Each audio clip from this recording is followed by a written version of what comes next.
You're listening to the House of Chapters podcast. So, welcome to the House of Chapters podcast, Simon. So happy to have you. Hi Ian, no, thank you. Thanks for inviting me on.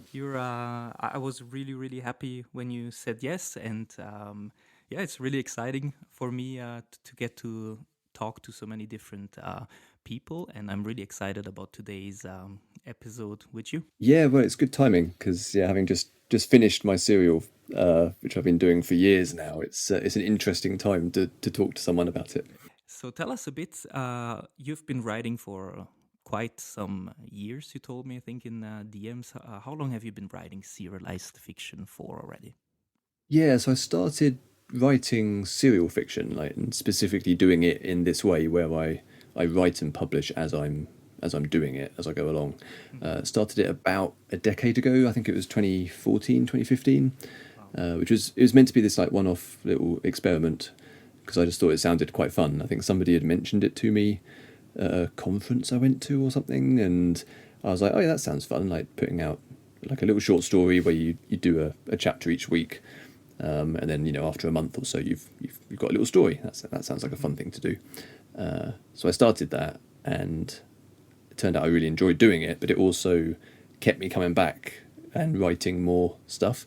And what I discovered, because I've always wanted to be a writer, and I've always been writing stuff, but the problem is that I never finished anything. I'd always get distracted by some other shiny new idea that would come up. And what I accidentally discovered is that publishing in serial format as I go along is kind of perfect for the way my brain works, because it keeps me focused on that one project. And as soon as one reader shows up, I was like, oh, hang on, I better go and do the next chapter because there's somebody waiting for the next chapter. So it kind of flicked a little switch, and I've been doing it ever since. Ah, that's really cool. But you started, so I don't know, I don't even know when Substack actually started, but so your first endeavors were on another platform? Yeah, so initially I started using something called Wattpad. So this was probably about 2014 when I first started trying out the platform, and I think that was before Substack even existed. Wattpad's been around since the early 2000s.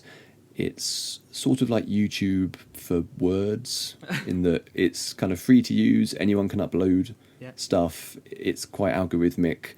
There's a massive audience, like millions and millions of people who read on there, and also a huge number of writers publishing fiction, and it is designed for serial fiction, so it's nice in that way. And as a starting point, it was really useful because it immediately sort of connected me to some readers, and I got to experience what it was like to actually have my work read, which was at that point like quite a new thing for me. Yeah.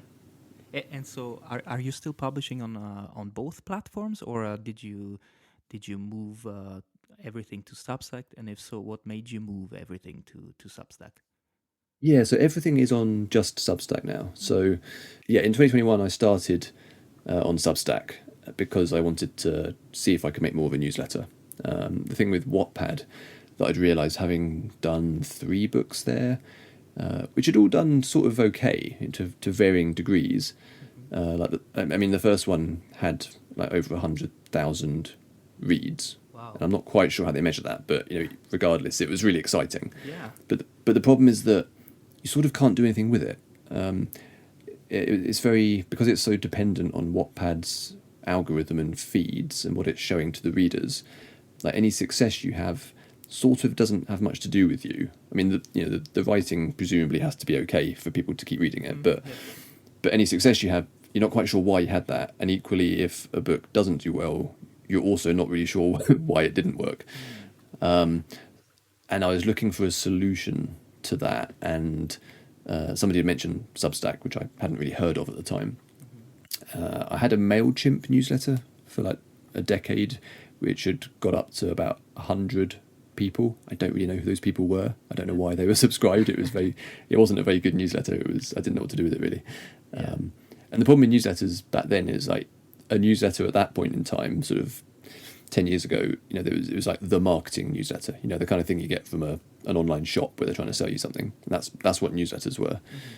But then Substack and some other platforms like Ghost, now you've got Beehive and some other ones, but they came along and suddenly doing long form newsletters where it's much more of a letter or an essay or something like that. That suddenly became the thing people were doing, and I was like, oh, maybe I could put my fiction out that way. When I started doing Triverse, I still published it to Wattpad. I was putting it out on some other platforms as well. I think maybe Tapas and Inkit. I think there's a whole bunch of fairly similar platforms, but I've stopped posting on all of them now because it is a waste of time, basically. Is it that that Substack kind of like combines the different things into one? The newsletter, the social media platform, being in touch with your audience. Is it that combination of things that makes Substack attractive? I think so. It just made sense of a lot of things. So I'd always had a website with a blog on it, which I enjoyed writing, Hmm. but nobody, particularly at that time, nobody reads blogs, like especially just some random person's blog. Hmm. So it was fun to do, but it didn't quite make sense. Like nobody was reading it. I had the Mailchimp newsletter, but again, I was like, this doesn't make sense. I'm not some corporation trying to sell products, so it was just slightly confusing. And social media, even around 2020, I'd stopped using Facebook. I was not particularly keen on using Twitter at the time. Hmm. So, but then yeah, Substack came along, and suddenly it kind of merged the blog and the newsletter into something that made a lot more sense for what I was actually writing. The social aspects of Substack didn't actually launch for another couple of years, but Oh, okay. as you say, that kind of then answered the other question of how do you engage with people in a more real time Hmm. way and point them towards the work. And yeah, they've done some interesting stuff in kind of closing that loop, I Yeah. suppose, which is So all well timed because at the same time all the traditional platforms were kind of going down the toilet. yeah. So getting back to the story that you started writing, so 5 years ago, Tales from the Triverse. Am I right? Yeah, that's the one. So tell us a bit about that. I saw a short clip you posted yesterday or this week. I don't even know. I think a couple days ago anyway. And you were sharing that if you printed it out, everything you wrote in the last 5 years, it would be almost as long as the Lord of the Rings. Yeah, yes, that was an accident. Yeah, it's one of those things where I do plan my projects like fairly well. Like I know where I'm going. There's always an ending in mind, so I always know where I'm headed. But the route to get there can sometimes be unexpectedly winding. And Uh-huh. this particular project, like from the start, it was slightly different to ones I've done before. So the three serials I'd previously done were much more novelistic in their structure. Like they're more like a standard novel, just told in a serial Hmm. form. Whereas Tales from the Triverse, I thought I'd try something slightly different, and I wanted to do something that was more like an anthology series, and it was a bit more like if you imagine a police crime procedural. So, think of any classic uh, police TV show where each episode is like a different investigation. Hmm. I wanted to try doing that in sort of prose fiction in serial form. So that's what Tales from the Triverse ended up becoming, but with all these science fiction and fantasy elements weaved in as well. But although the early stories are quite episodic in that way, there was always this story bubbling up from underneath, and as it went along, that became increasingly prominent, and then becomes the main story essentially. So the last year of writing has been kind of solving all of that and being the big climax to the overall thing. But yeah, it was structurally it was quite a different thing to what I'd done before. But that was also why it could sort of be as long as I wanted it to be. Like I could have, in theory, just kept telling individual one-off police investigation stories for Hmm. another 10 years if I wanted to. At some point I was like, yeah, I need to end this. Yeah. And that's how we ended up coming to last month when it did actually wrap up at last.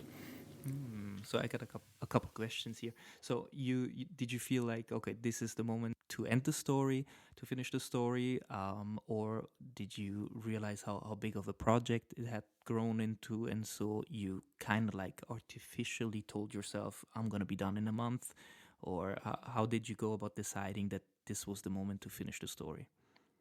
Yeah, so I think that that decision was made about a year ago Mm. because there were so many plot threads up in the air that once I decided it was time to wrap things up, that actual process of wrapping up was going to take a long time, rather than being like, right, do a couple of chapters and then we're done. Yeah. So yeah, for the last 12 months, that's been basically trying to land the plane in a way that was satisfying for the readers that had been there the whole time.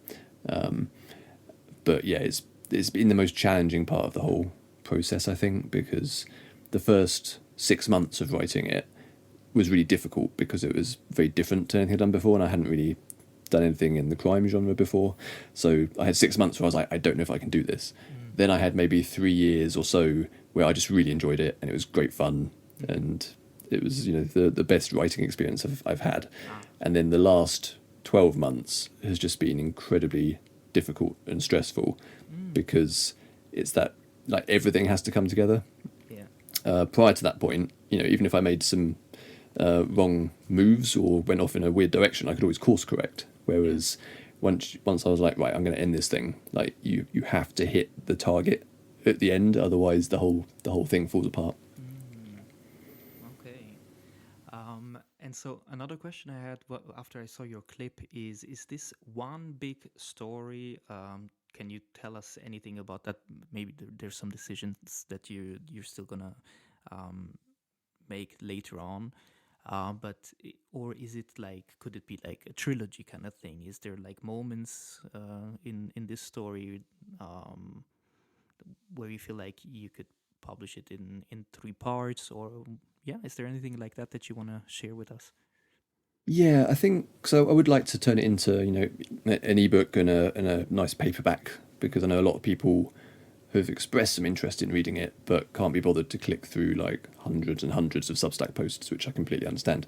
How Like some many? people, How many oh, exactly? it's like, hang on, I've got it written down somewhere. I think there's 244 chapters, Wow. so that would be a lot of clicking. Yeah. Which is okay if you've been subscribed from the Yeah. start and you just get an email every week. Like, if you're keeping up with it, it's that's a nice way to do it. But if you're trying to catch up, then yeah, that navigation is not great. So yeah, having it as a book is really important. But like you say, how I do that, there's all sorts of different ways I could go about it. I think, given its length, well, basically, there's two choices. Either I strip it down a lot, so I reduce it down massively, because there was a version where I could chop out a load of the stories, you know, the individual episodic investigations, turn it into something that's a bit more like a traditional novel in its structure and pacing, and that could be a single novel. Or I keep it in the form it was originally intended to be in, at which point I think it then becomes a series of shorter books in some way. I haven't quite decided what I'm going to do yet, but yeah, it's an interesting challenge, because I think that because this one was so specifically tuned to be an online serial, Yeah. it's actually harder to turn it into a book than my previous ones, which more naturally fit into a kind of novel shape. Okay, so there's some decisions ahead in this process. The other stories you self-published? Well, yeah, if I was really organised and approached this more like a business, then, you know, I would very efficiently release my serials as proper books immediately after completing them. That's only happened with one of them so far. So No Adults Allowed, that was my previous serial, is available as a paperback. It's only available via Amazon at the moment, which is slightly annoying. So one of my projects this year is to get it more widely available, so you can buy it from other stores as well. But that was the first time I'd done that, so it was kind of it was an experiment to see, you know, what is the process of self-publishing a book and making sure that it looks nice and the interior is professional, and you know, how good can I make it, basically. Yeah. Which I learned a lot doing that, which will go into the Triverse books as well. Yeah, that's great. That's I'm actually planning on self-publishing my story this year, and yeah, I met a couple of people that could also help, and so I'm a bit yeah, pondering if I should just go for it, ask some help in the editing direction, cover wise. But at the same time, I think for a first project like this, I'd like to try to do as much as possible myself to understand really what's going on, and to be able also to help other people at the House of Chapters. Hmm. If they come with questions, how did you do that? It's actually something I'm gonna focus on in other episodes. Because I mean, we're talking about so many things. I try to keep the episodes, in of a length that people will listen to, and I always end up having trouble keeping them. Yeah, it's just Or, too much to talk about. yeah, because But I would yeah, like to. I would want to ask you about each step in self-publishing your first book, but we're focusing on something else. But to our listeners, that's definitely something that I will focus on in actually one of the next episodes in a couple of weeks. So stay tuned for that. mm. Um, but so yeah, 1,100 pages, 5 years. You wrote regularly, once or twice a week, I think you told me. Yeah. So the fiction went out on Fridays, so it was one new chapter per week.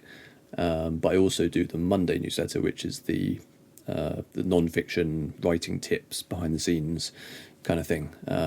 And I'd always done, since I started the Substack, I've always done both of those, which I wasn't sure I'd be able to keep up with that Yeah. schedule, but it kind of worked out okay.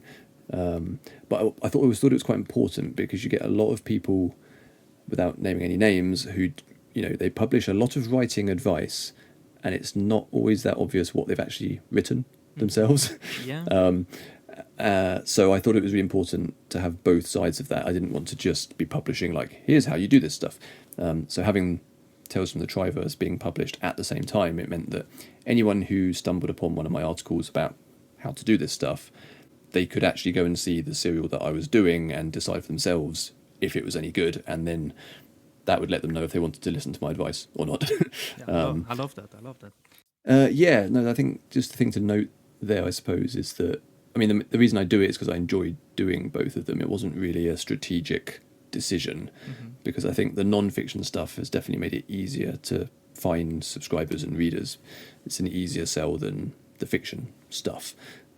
But I'm always cautious about making people think that they have to do that as well, because like, if you don't enjoy writing whatever it is you're putting out on your newsletter, like trying to do something every week is really difficult, and if you're not enjoying it, it's just horrendous.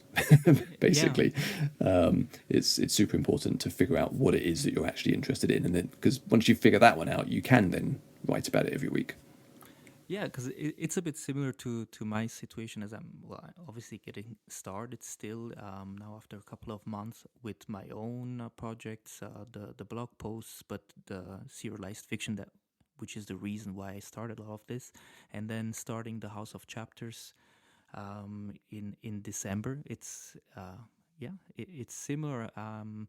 Of course, it leads people to my story, not a very high percentage, but still, I've gotten a lot of eyes on my work, which is amazing. But I actually really enjoy reading other people's first chapters, finding out about new stories, new authors, and so yeah, it's not something that's strategic in that sense. Also, at this point, it's more work, the House of Chapters, with the podcast, and just a to read list that's updated every couple of days in that sense, as soon as somebody sends something. And also, yeah, the highlights posts that I try to do twice a week, always featuring 4 to 5 stories. And so it takes about 25 days now for someone to hear back from me on a submission, which is usually not rejected. There is a lot of really quality writing, and that part makes it easy. But so that House of Chapters thing leads people to my story sometimes, but it's definitely more work than if I just focused on my story. So I bet it's the same for you. To keep up both things at the same time is not easy. Yeah, yeah, exactly. Yeah, I'm always cautious about taking on too much, and in the last year, it's occasionally felt like I was getting into the too much territory. I think because I was in the final sort of wrap up part of Triverse, which like very much felt like it was using up all of my brain power. Yeah. Basically, like I had no spare brain power left. which it just makes everything quite difficult. Like in the last week or two since I finished writing the last chapter, it's been very strange just having all this time to think about other things. Yeah. Were you able to sometimes take a break and say, hey, this week there will be no post on Monday or on Friday, or did you just push through? I pretty much kept going. I think there's maybe like 4 or 5 times I skipped to Monday or Friday over those years, um, which yeah, People I are mean, I don't. usually people react in a very supportive way on Substack. Substack is at Yes, this time still a very particular, in the most positive sense, platform and social media. yeah, Um, I agree. And to I don't think anyone on the audience end would have minded at all if I'd taken a little break here and there. I think my fear is always that if I take a break, I might not come back. mm, Which I don't think would happen because I've built up such a strong habit now of doing this. But I think because before I started writing in a serial form, if I look back to my teens and being in my 20s when I didn't finish any projects, I'm always worried about going back to being like that. yeah, yeah, it is difficult to write in general. It's difficult to write a good story. Sometimes, well, inspiration and talent aside, at the end of the day, the most difficult thing is finishing the story in a satisfying way, and with the audience that grows along with our as our project grows, to to give them also an ending that they like is quite some pressure. Yeah, and it's very different with a serial as well. So, if someone's reading a novel, for example, it might, depending on their reading speed, it could take them like a day or two, maybe a few weeks, or a month or two if they take a little longer with it. But it's a short, intense reading experience Mm-hmm. in terms of time. Whereas with a serial, something like Tales from the Triverse or any of the other serials that are being published on Substack and elsewhere, we're talking about months, years. They spend so much time with the characters, and even if in terms of word count it adds up to the length of a novel, Mm-hmm. you can't get away from the fact that the readers have been with these characters and in these places for years and years and years. So it's a very different experience, I think, when you get to the end of something like that, because it's become part of your regular life in a way that just a novel, a book that you have on your shelf doesn't quite do that in the same way. Mm-hmm. And I find that kind of fascinating, because I think as writers that's always our experience, because it always takes us months or years to write these things, no matter how we're publishing it. Yeah. But the serial kind of forces the reader to experience it in the same way. Yeah, and it's actually a well, great advertisement for readers and writers on Substack, because you connect in a different way. We've all had this feeling of finishing a book, and then you're sad, right? You miss the characters, you miss the story, whether you spent 3 hours or a couple of weeks inside the book or the universe. There is you spend more time on the serial, like you said. There's the exciting part there where you can sometimes even exchange some comments or DMs with the author, which is cool. And also in your case, people who followed along for 5 years or several years, they can look forward now to seeing the product in a different the shape, in different form, holding the book in their hands, or finally being able to read it on their e-reader. And so Mhm. that's something to look forward to for anyone who's sad that it's over, right? Yeah. Yes, exactly. I think something I've sort of come to realize with the newsletter and newsletters generally in this kind of new slash old form. We're kind of, it's like we've returned to the sort of fanzine newsletters of like the 70s and 80s. But I think people subscribe less for a particular book, and more because they're interested in what the writer's doing generally. Mm, yeah. That's my general impression. So people that are subscribed to my newsletter, I hope, are just generally interested in the stuff that I write. Yeah, what Because you're up to. Yeah, 'cause otherwise it would be very strange to be subscribed to me, Yeah, basically. yeah, and they will look forward to hearing from you even after you take a break, which you've deserved.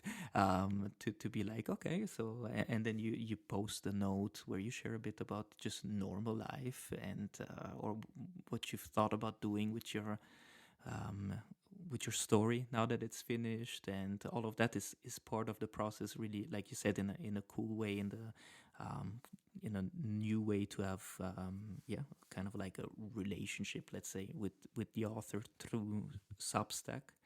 And then Yeah, looking forward to what your next project might be.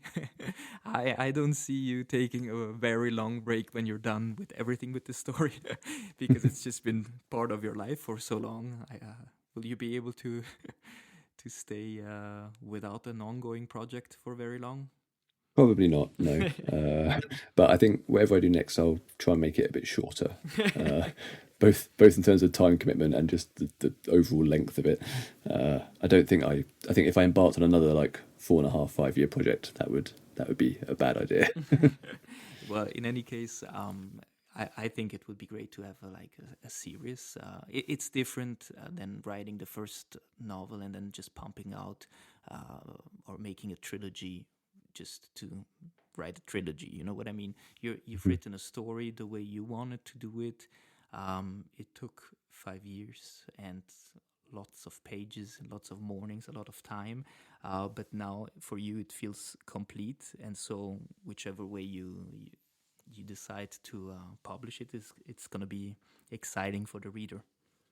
Yeah, and then the exciting thing these days is that if you published a book traditionally or self-published it in the past, you like the launch of that book had to work, and if something went wrong with the marketing or when the book came out and it didn't sell, then you're in trouble Yeah. basically. But even if it did sell really well, you then spend 2 3 years writing the next book, and when that one comes out you have to start from scratch because the people that bought that book in a bookshop or online are not necessarily going to be keeping an eye on what you're doing. Yeah. So each book, you're desperately trying to find the readers all over again. Hmm. Whereas this newsletter model and doing stuff in a serial form, or even if you're still publishing as books, but you're building a newsletter at the same time, all the people that have shown up over 4 years because they're interested in Tales from the Triverse, they're still subscribed to the newsletter. So whatever the next thing is I do, they will all find out about it. Yeah. It's up to them if they're going to be interested in it or not. Yeah.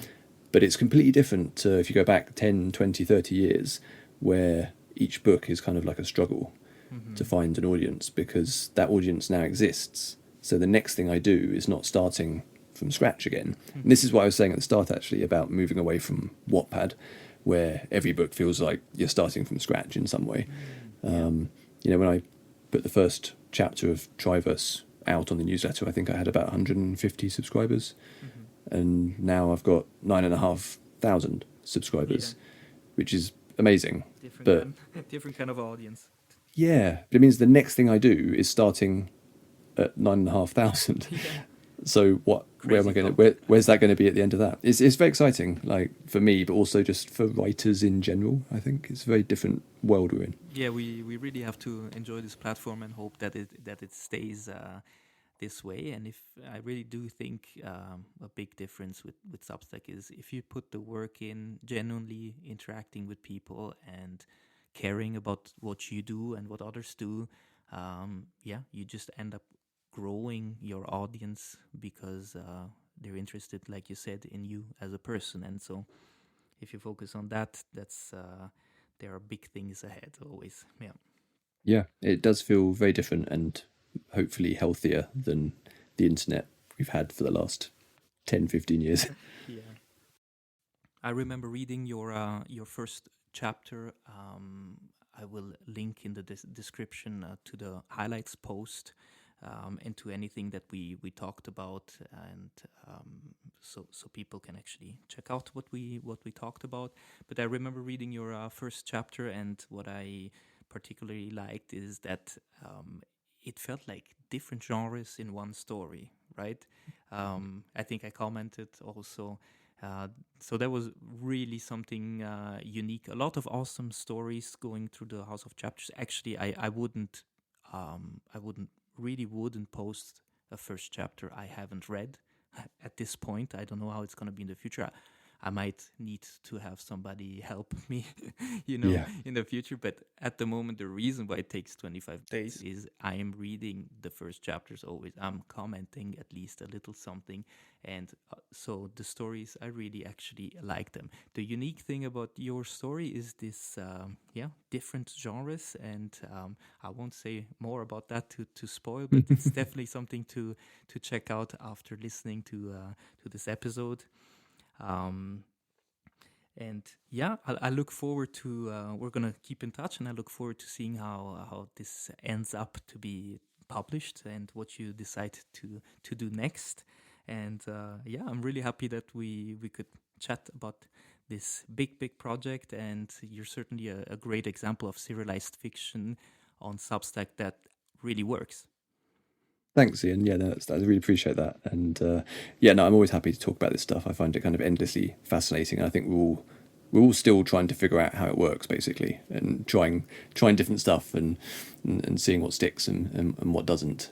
But yeah, I guess if people would like to read Tales from the Triverse, the entire thing is now available, which I've not been able to say before. Wow. Yeah, that's true.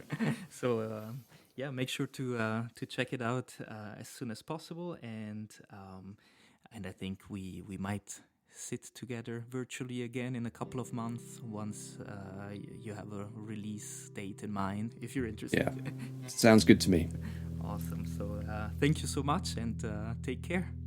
Thanks, Ian.